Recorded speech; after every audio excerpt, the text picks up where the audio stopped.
Hi guys, matagal-tagal na yung huli kong hi guys sa inyo. But I think the last time was nagbakasyon sa Benguet. This time, I'm here at Tabuk. I'm staying dito sa Golden Fields Hotel owned by Grace Agtina Damian. And dito ako for a retreat. And since Monday ay nandito ako. Then later this afternoon ay babalik na sa Manila.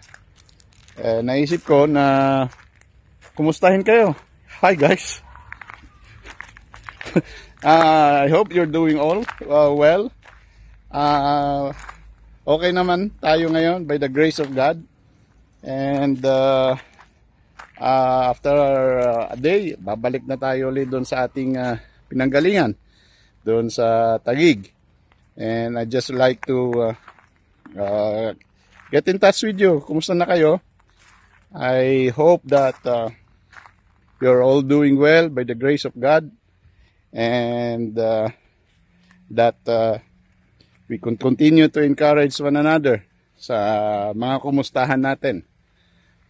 Itong pag-uwi ko rito is double purpose din para makapasyal sa aking tinubuan.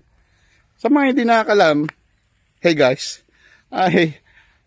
ako ay taga rito rin, Tabuk, Kalinga, by my father, kasi taga dito, si Daddy.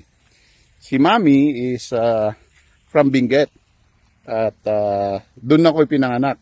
So I'm both from Benguet and Tabuk at the same time.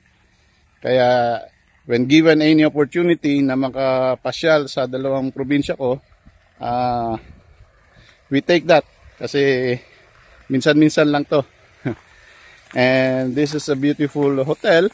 It's just along the highway. Pwede siguro ni-claim na the widest highway dito sa Pilipinas. And madadaanan lang ninyo yan. The Golden Fields Hotel, followed by the Golden Berries Hotel, which is owned both by Grace, ikabasat ng Grace Damian. So I'm just taking time ng pagpapasyal, resting, self-care. Yan ang tinatawag natin, di ba?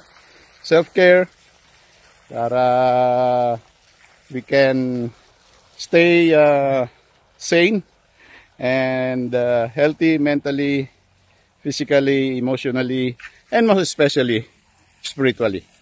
So, sige. Good to see you and hope to see you in my next. Hi guys. Pasensya na. Okay.